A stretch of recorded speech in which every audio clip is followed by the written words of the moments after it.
Bonjour à tous. Je ne vais pas remercier à nouveau la SKR parce que c'est la troisième présentation maintenant. Donc voilà. En fait, ici, j'ai voulu... Donc tout à l'heure, je vous ai parlé de la mobilisation précoce pour ceux qui sont venus à la session du matin, qui était beaucoup plus théorique. Et j'ai décidé pour la dernière session que ça serait vraiment de la pratique. Et donc ça va être vraiment ce qu'on fait en pratique. Il y a quand même un petit peu de la littérature à l'intérieur. Je vous demanderai, comme il y a beaucoup de pratiques, quand il y a des photos d'enfants, par respect pour les enfants et ainsi que leurs familles, de ne pas prendre les photos si vous voulez bien à ce moment-là. Ça serait gentil. Merci à vous. Je n'ai aucun conflit d'intérêt à déclarer. Donc on travaille, je travaille en Belgique et donc notre unité accueille à peu près donc des enfants de 0 à 16 ans. On a 12 lits intensifs. Donc avant on était à 10 lits, maintenant on vient de passer à 12. On n'a pas de middle care reconnu. On est à peu près à 700 patients par an. Ça résonne. Concernant la pathologie, on accueille essentiellement des pathologies cardiaques, des greffes hépatiques, des bronchiolites, des ARDS et des polytraumatisés. Le service de néonatologie, lui, il est tout à fait distinct, il se trouve à l'étage, donc il n'y a pas de mélange à ce niveau-là. Alors, il faut bien parler, malheureusement, dans la présentation du taux de mortalité. À l'heure actuelle, on est à un taux de mortalité en réanimation pédiatrique d'à peu près 3%. Ça diminue au fur et à mesure. Et pourquoi? Parce qu'il y a une amélioration des soins dans les réanimations. On a des critères d'admission qui sont beaucoup plus souples. Par exemple, des patients onco-hémato, avant ils restaient à l'étage, avant de descendre pour avoir une CPAP. Maintenant, on les descend très rapidement. Et concernant également les décès des patients chroniques, les patients chroniques décèdent plus à domicile.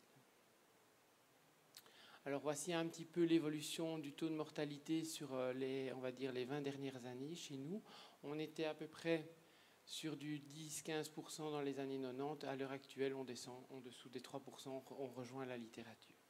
Pourquoi je vous montre cette diapo? C'est il faut se poser la question, mais tous ces enfants ont donc le taux de mortalité descend, mais quelle est la morbidité après un passage aux soins intensifs?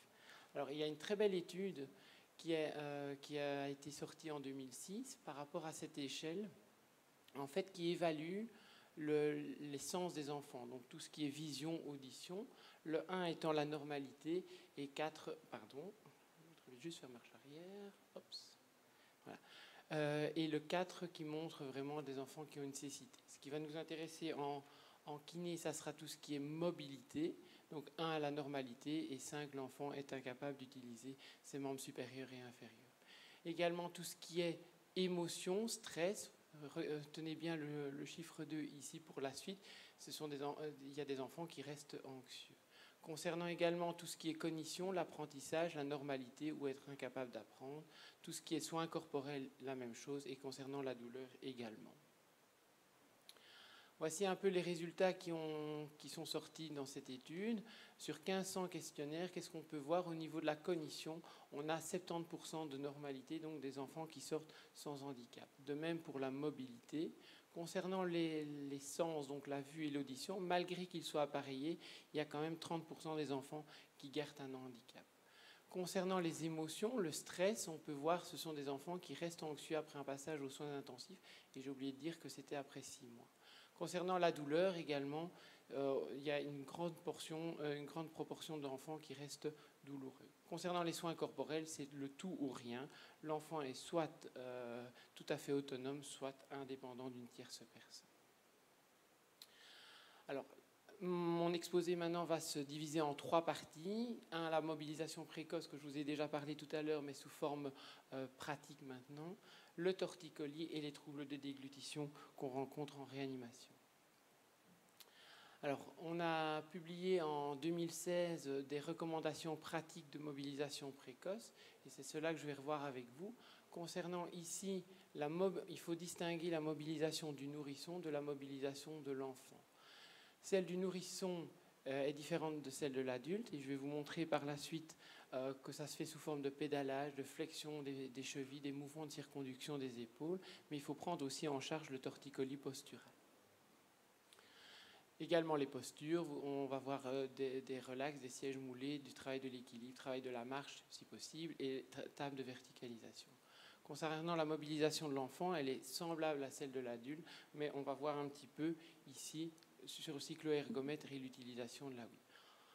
Nous, on n'a pas recommandé l'électrostimulation chez les enfants, étant donné la fragilité cutanée. Alors voici la mobilisation du nourrisson que l'on fait. Donc sous forme, donc on les rapproche donc on les met en petit indien, comme je dis toujours, pour casser le schéma postérieur. On fait des petits mouvements de pédalage et on mobilise un petit peu leurs chevilles, également avec un genou fléchi pour les détendre au niveau de la chaîne postérieure, et des petits mouvements de circonduction. Alors on a montré, pour ceux qui y étaient, que c'était tout à fait faisable et réalisable. Maintenant, est-ce qu'il y a un bénéfice de faire cela? Et rien n'est prouvé à l'heure actuelle.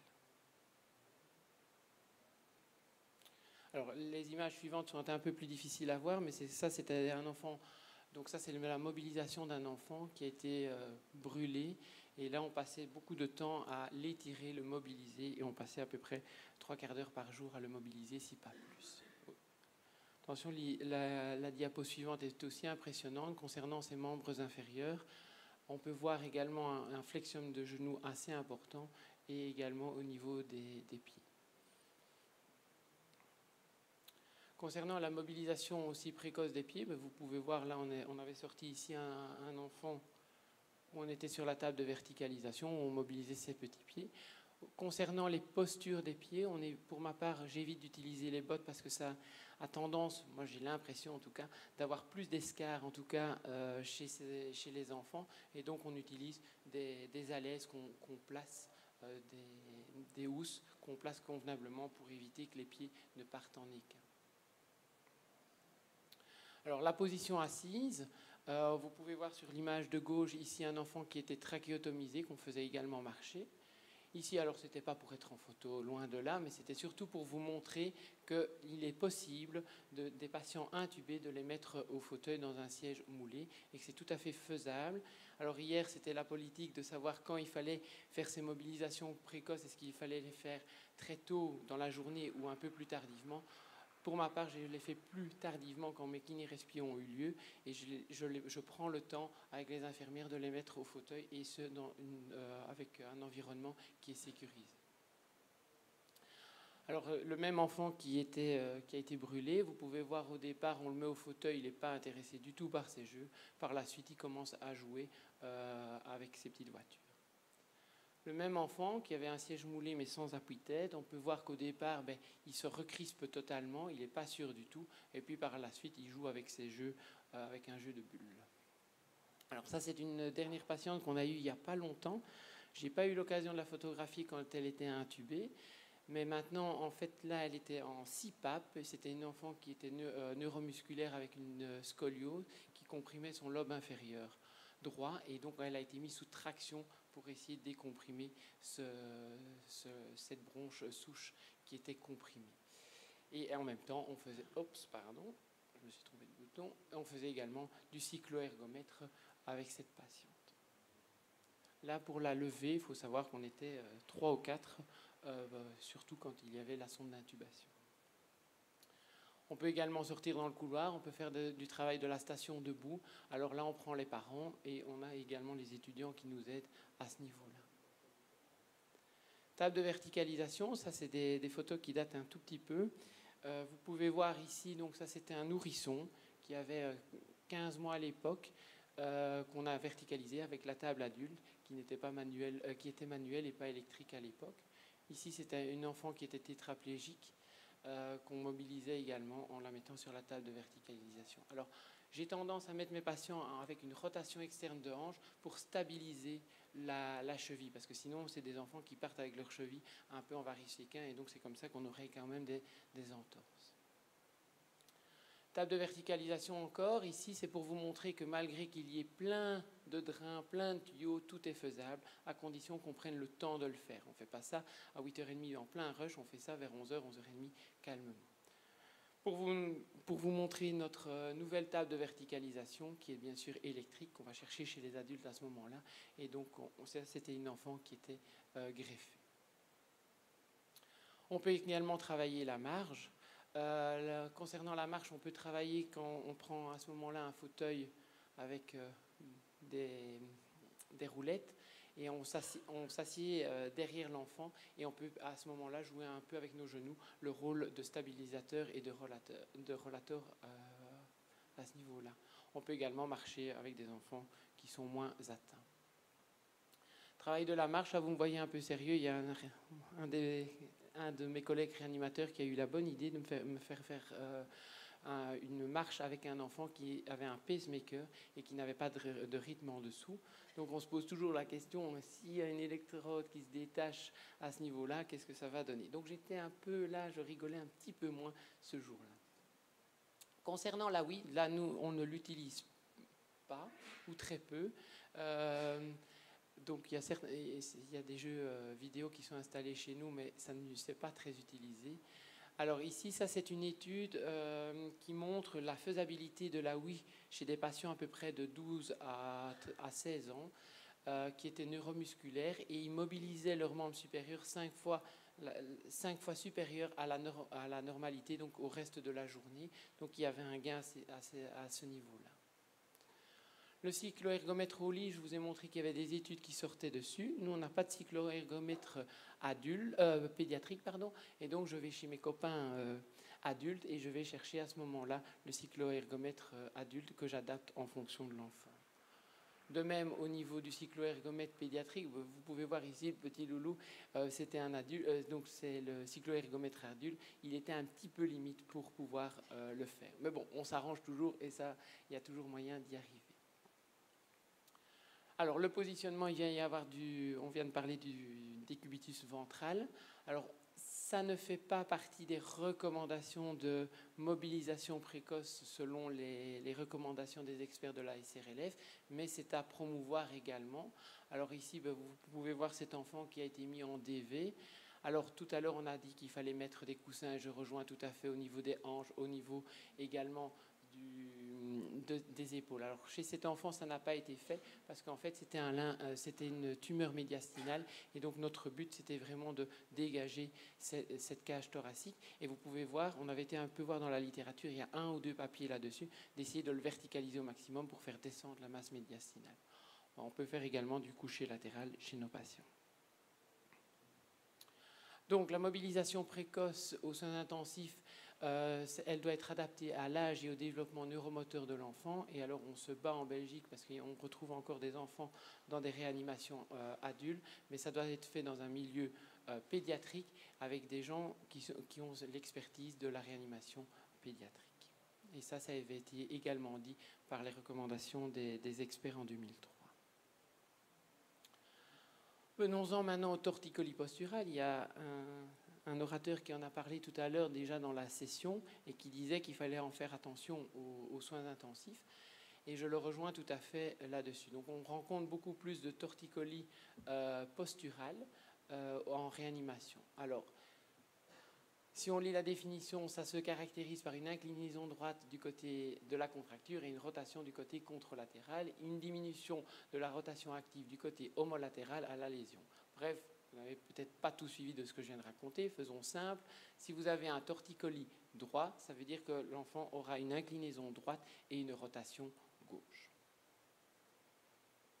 Voici un enfant que j'ai retrouvé après un week-end, donc un petit enfant qui avait été opéré au niveau cardiaque, qui est thorax ouvert. Et qu'est-ce qu'on peut observer? C'est que cet enfant a une inclinaison droite et une rotation gauche. Vous pouvez également voir que le tube est du côté gauche.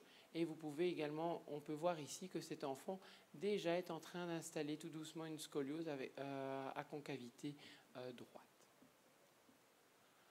Alors, les séquelles du torticolis, ce n'est pas, et l'orateur tantôt le disait, ce n'est pas que esthétique avec une plagiocéphalie. Ça peut entraîner beaucoup de problèmes par la suite. Une héminégligence pour cet enfant qu'on vient de voir, par exemple, droite, une attitude scoliotique, des manques de la mobilité cervicale, des troubles de l'articulation temporomandibulaire et de la luxation de hanche. Alors, parlons un petit peu plus de cette plagiocéphalie, qui est un aplatissement unilatéral de la partie postérieure du crâne, qui est souvent présente en présence d'un torticolis.